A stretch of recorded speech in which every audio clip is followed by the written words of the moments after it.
Welcome back to this episode of Mom Talk. And on this episode, we're going to be talking about something that Victoria and I did different with our kids. We're going to talk about co-sleeping and sleep training. And Victoria did sleep training with her kids, and I'm definitely not against it. I just didn't know anything about it, so she's going to tell us about it today. And I didn't have to do it because I was so blessed with Emma that she was just perfect. Was a perfect angel and started sleeping through the night at 8 weeks old. And never looked back. And she still sleeps so good. I even had a mom ask me after I had Emma, like, when do babies start sleeping through the night? And I was like, at 8 weeks. It's just standard. Yeah, like I didn't know any better. And this poor mom believed me. And You gave her a light at the end of the tunnel. No, and I still think about it to this day, how terrible that was of me to say. She probably still thinks of you. Probably. Her kid's probably one that still doesn't sleep at 9. Yeah, and I can't believe I did that to her. So yeah, Emma slept through the night from then on, and she did sleep in our bedroom. I had a pack and play set up, and she would sleep in that next to me. So I wasn't really sleeping. I wasn't sleeping through the night. No, you just lay there with your eyes closed. Yeah. And I made sure she slept and she was breathing, and I did ask my pediatrician about when to transition her. He said I should have done it immediately or at 3 months. And to her own room? Yeah, I'm like, that's wild to me, because then I'll really be a crazy person. Not right next to me where I can check on her every other minute. No. And her room was upstairs. Absolutely not. See, because now you're just doing stairs in the middle of the night. Yeah, because I would have been running up there. The baby monitor would not have done it for me. That's not going to, put you to check on her at that tiny of a little baby age. Yeah. Yeah. Prior to her sleeping through the night, Michael and I did have a system. She was bottle fed. Right. So he would take the first shift because he's a night owl, and he would be up until midnight for whenever she was up needing a bottle. And then after that, he would come put her in the pack and play, and she would sleep 4 hours. And then whenever she woke up, that would be my turn. Was that a plan that y'all had in place, mentally before you had her, or? I think it was, because I had a friend that said that they did that, and I was like, wow, that's really smart, because I told you Michael had all that maternity leave off, so he didn't have to get up super early in the morning, and he's a night owl anyway, so. Really worked out. Watching some TV, playing some video games, that did not bother him. Right, life did not change too much in those hours. I think he was fine with it. Yeah. He was just watching her sleep and staying up late. I mean, it sounds like a win-win. And I felt like I could actually get 4 hours of sleep because I knew he was watching her breathe. Right. In the other room. I wasn't worried. So that worked out really well for me. Did anyone else ever spend the night so you could both get sleep? I would not allow that. Okay. I was too crazy. So it had to be you or Michael? Yes. Yeah. I mean, his mom would have done it in a heartbeat. She would have had a room at her house made for Emma. You had plenty of volunteers. Yes. This could have been realistic for you. Yes, this was only me being crazy. I get it. Yeah. And yes, to this day, she sleeps 10 hours a night. My girl. I know. She and I both require it. We tell Henry, do not bother our sleep. You can't.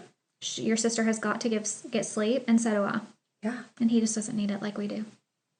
Boys are just lucky in every aspect sometimes, I know. So you didn't have that. I did not have that. So Mason didn't like sleep. Still hit or miss on some sleep. He had colic, which was rough. But then, it was really bad. It felt more natural for us. If we are going to be awake all night, we need to be in the living room. Because that's more of a daytime social place. So even though Mason's crib was in our bedroom, we relocated to the living room. Okay, but that's so smart to put the crib in your bedroom. I wish I would have thought of that. I had his crib in every room in our house before he was born. Just trying them all out? So, the first room was upstairs, opposite side of the house. And I thought that's what I wanted, where I wanted the nursery to be. Mm-hmm. And so that's where we built the crib. And then I was like, you know what? This other bedroom's right over our bedroom, Jarrett. Let's move this across the hall. Love that better. And then I think it was before he was born. It might have been right after he was born. I was like, he will be in our room. I need you to haul this crib down the stairs now. And how much did Jarrett enjoy that? He never complained. Gosh, he is with a smile on his face, he is just lugging around this crib. I mean, building a crib 3 times. He didn't build it 3 times. He only built it the once. You don't have to take it all apart to rebuild it? He just moved it. Oh, wow. Okay. He's just like literally dragging this crib across the hallway and then down the stairs and like, tight corners to get it to our, Okay. He made it happen and he did not complain. With a smile on his face. And when I think about it now, I'm like, man, I'm mad at me for you. For that. I am mad at me for you. I'm so annoying. Yep. So, yeah. And I mean, I think we came to sleep training out of desperation for sleep. Okay, yeah, because I've never heard of that, so I didn't know how you came up with this idea. Yeah, I don't know how I did either. It's not like somebody was like, oh, you got to do this. Okay. A late night Google search. I am like you and Emma. I need my sleep, and I wasn't getting it. So not only was I not getting my preferred, 10 hours, I was not getting, 3 hours. It was 3 hours of choppy sleep. Mm-hmm. So something had to give. I was desperate. And there was a well check, and I, ran it by the pediatrician, and they were like, yeah, if that's something you want to do, it will not permanently scar your baby. Okay, but they weren't giving out that information. No, once they didn't you volunteer it. But if you ask, they're like, oh, yeah. Okay. Feel free. He was 4 months old at that point. That's when everything I was Googling recommended. And, I mean, I didn't go with a particular method. It's not like I read an article and was like, yep, that's what I'm doing. I did a hodgepodge of a bunch of things, blended with what I was comfortable with. So just what worked for you and Mason. Yeah. So what that looked like was, I'm going to lay you down for 2 minutes. And if you cry for those 2 minutes. But those were the longest 2 minutes of your life? No, it was 2 hours. Yeah. And then I'd go in the room and hold him, console him, get him comfortable, put him back down. And this time it's 5 minutes. And if you cry for 5 whole minutes. So on and so forth, increasing the times each time. Okay. And it was rough because it was all through the night. Every time he'd wake up, that's how you had I'd to do put him that back again? Yes. And nap times too. Okay, wow. Yeah. Just double team it. What did Jarrett think about this? On board? Did he He sleep was through on it? board. Jarrett was actually very involved. Okay. He would wake up in the middle of the night. I mean, from the time we came home, he was great. With a C-section, you can't just get up and grab your baby because it's crying. Mm-hmm. You're in so much pain, you're not moving fast enough. So I would wake him up and be like, give me the baby. Mm-hmm. But the sleep deprivation was getting to him too. He started bringing the cat one night. And I was like, what? Wrong thing. I need the human, please. There's still a baby crying. And our cat's large. It's a 20-pound cat. I'm like, I definitely can't hold this cat with my fresh incision. Too large. So the sleep deprivation got him too. So he was on board. Okay. With sleep training or anything, really. Anything you brought And Jarrett does not require sleep. That's how I know this was actual torture tactic sleep deprivation. Mm-hmm. Is because Jarrett was affected by it. Yes. I mean, he functions best on 4 hours of sleep, which I do not understand. No. But I knew we were getting consistently less than 4 hours if Jarrett is suffering. Right. So he was on board with it. He's also not home every night. So that third night, he was getting a full He got a full sleep night. in. Yeah, he got to recoup. And not that my vote counts for more, we're equal parents, but in that circumstance, I think it did count for a little more because I was home every night. Yeah. And I didn't get a full night's sleep every third night. And I was very jealous of... I would be too. I mean, just talking about sleep, I'm like, I just love it. I know. I'm like, you really get to go sleep through the night every third night. Mm-hmm. Now, I know, obviously, that's not every night. There could be a burning building, but there's not a burning building every third day. Right. There's just not. So, yeah, I was jealous of that. But he was on board with sleep training. Okay. And I don't know if I would have cared if he wasn't at that point. Yeah. I was suffering. You gotta trust me. But Mason really, I mean, if it had gone on longer than it did, I would not have been able to stick to it. But it really lasted, I feel like a week, maybe even less. It was not a long process. It was very quick, which made it manageable for me. And it worked. Yeah, it worked. And then once, it was established and I felt like we've made it, I mean, he was still waking up, once a night. And nothing's wrong with that. If you're hungry, I'll feed you. Mm-hmm. But he would go back to sleep on his own. And it wasn't this dramatic event anymore. And he would sleep longer stretches at a time. And everybody was a little bit happier. But once everything was set in place, I did go back to contact naps. So, I would hold him his entire nap. Oh, I love that. I know. A good You're snuggle. so snuggly. And, the whole point of sleep training wasn't to, not be with him or not be near him. It was really so I could be a better mom and function. So y'all could both get better sleep. Right. So, but yeah, we went back to contact naps. I would hold him the whole 2, 3, 4, however long he wanted to nap, I would hold him the whole time and just watch TV or whatever. And it did not mess up our sleep training at night. Oh, that's so good. It didn't throw him off. No, it didn't throw him off. We never like backslid at all. I mean, he went through sleep regressions. I think every kid or most kids do. Mm-hmm. But no, it was great. Now, what was not so great is that Mason is my first child. And when he was 7 months old, I came home from work one day and Jarrett had moved him to his room. Without telling you? It wasn't a conversation. Just moved his whole crib and him and everything. Gone poof. No, like, build up to this, no conversation. And what made Jared do that? I don't know. He's just like, it's time. He's like, this baby's got to go, I guess. Or like, he's old enough now. He's 7 months. He can handle anything. Did you cry? Oh, yeah. I was mad. Yeah. I was really mad. And I mean, obviously my anger was stemming from just how sad I was. Yes. I'm like 7 months. And there has to be a discussion to move your baby out of your room. I know. And you know, I know everybody does it at a different point, but he was my first baby and I didn't have a timeline in my head. I think it was 1 in my head. Mm-hmm. But no, he was gone at 7 months. So. How did you sleep that night? Oh. Did you? No, it didn't matter. Did you go upstairs? Yeah, I mean, it didn't matter that he was sleep trained. I'm not sleeping now. No. I mean, obviously, like with anything else, you get used to it. And Jarrett did offer to bring the crib back downstairs. He probably, I mean, do you think he thought you would react like that? No. No. Or he wouldn't have done it. Right. It was never malicious. He wasn't trying to like upset me. He was just like, oh, let me go ahead and move this baby. Right. I don't know why we got that wild hair. But Mason was up in his room. I mean, it worked out. It was fine. I did not make him bring the crib back down the stairs. I mean, he did offer multiple times. I'm surprised you didn't, honestly. I mean, what's one more time? I know. You've moved it so much. One more time?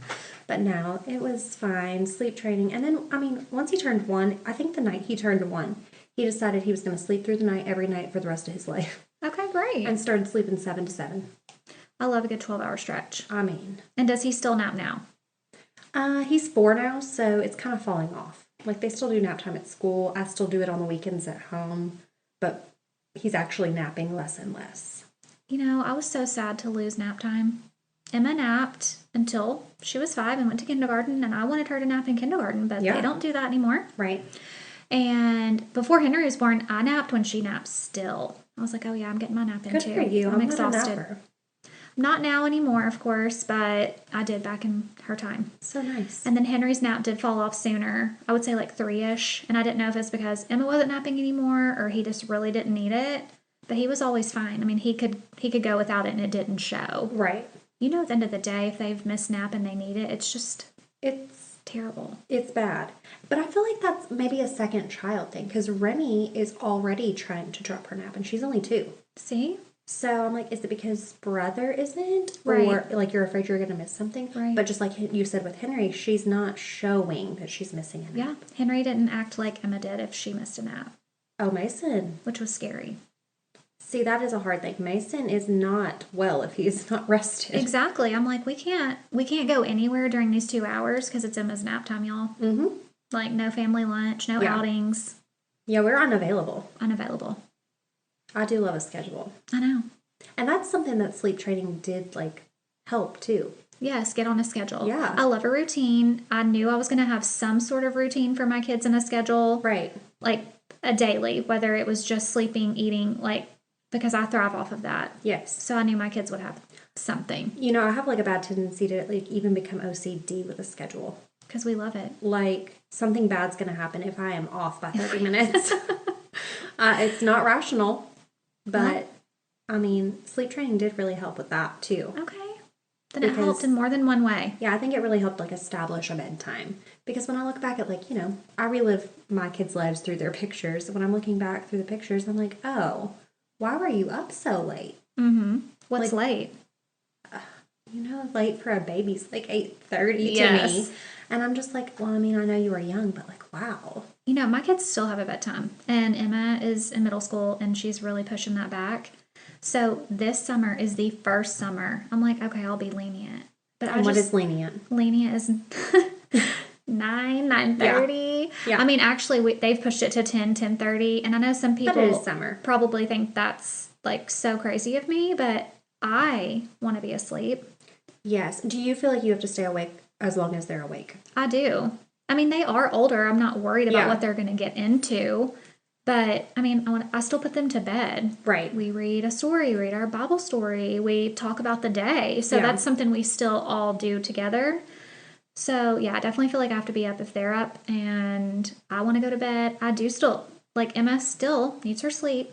And I just think if we get like so far off schedule, then to get back on a school schedule is just so much harder. Yeah. So what is school bedtime? 8:30. Okay. I mean, both of them have sports that can last till 8 or 8:30. So then it might be like we get home and like zip through the tub or shower. Right. And go straight to bed. But I mean, Emma has to get up at 5:30 or 6. So early. Yeah. It's terrible for me. Oh, I know. I don't want to get up that early. I mean, I don't know yet, but I will. Yes. So, yeah, I still want her to get enough sleep to make it through her day. Have your kids ever, like, wanted to have their own bedtime? Or are they good with having the same bedtime? Because I know there's a couple years between them. So, just recently, Emma's like, I want to stay up later. She doesn't care what Henry does. She just wants to stay up later. Because she's older? Yes. Yeah. I was like that. As she's getting older. Your kids have about the same age gap as my brother and I do. Mm-hmm. And I remember at some point I was like, I'm older. I need to stay up later than him. Right. Like, this is my privilege. Yes. And I know a lot of people do base that, like older sibling, different.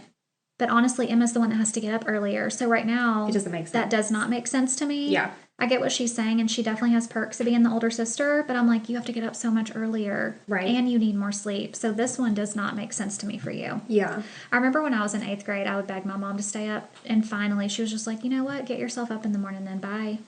And did you? Yes. You're so responsible. I am. So I was like, okay, I'm going to talk to my friends a little bit longer, and then I'm going to get myself up in the morning. And you did. And I did. That'll be Emma. That will be Emma. Yeah, you don't even have to worry about it. Nope. So, yeah, I see that happening in a year. Yeah. Now, they did co-sleep with me. Okay. Before we get to Remy and Henry. Yeah. They did co-sleep with me. That didn't... Like from birth? No. Okay, so when I was married and before I had kids, I was totally against it. Cannot do that. Cannot have kids in your bed. And I would still stick to that.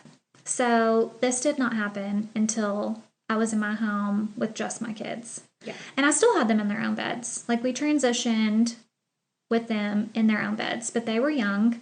And then when Henry got out of his crib and he wanted to start sleeping with me, I was like, I can't say no, because now I feel like I don't have a reason. It's just me in this bed.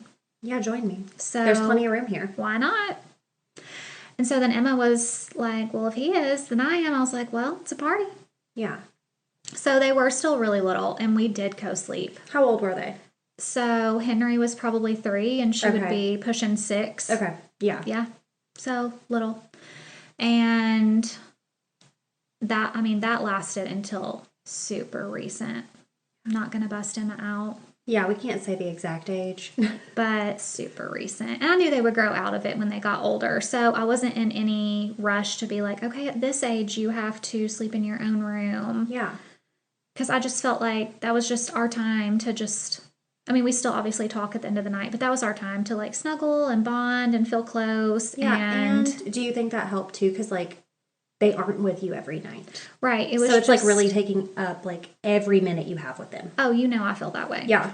Every minute I can be as close to them as possible, I'm going to do it. Yeah. So, I mean, I don't feel like I have to justify it, but to me, it was just, okay, here's more time with them. Yeah, I get it. And if they're happy, I'm happy. If it makes them... Right, and this is something they wanted to do. Why are you going to take away a comfort? Just like when they were a baby, they wanted a passy, here's your passy. I'm all about comforting. Yeah, so makes sense to me. Yeah, so we did co-sleep for several years, and I'm fine with it. Yeah. So now, when people say it, whether they're married or not, I get it. But prior to, I would have been like, oh no, you maybe shouldn't do that. But now I get it. That's one of those things. Until you're a mom, you don't know what you're going to do. You don't know. Or how you're actually going to feel. Right. So yeah, I'm all for it. Yeah. And I know some people that do it from birth. That would scare me. I Yeah. was always afraid, oh gosh, they're just so little. What if I do roll over? What if I actually do sleep tonight and roll over? Oh, I mean, when I was breastfeeding, I guess it's like relaxing for baby and mom because I would fall asleep and I'd wake up and I'm like, oh my gosh, how long have we been like this? Right. And it would be like the full 2 hours and like they were about to wake up again. So then I'm like, oh well.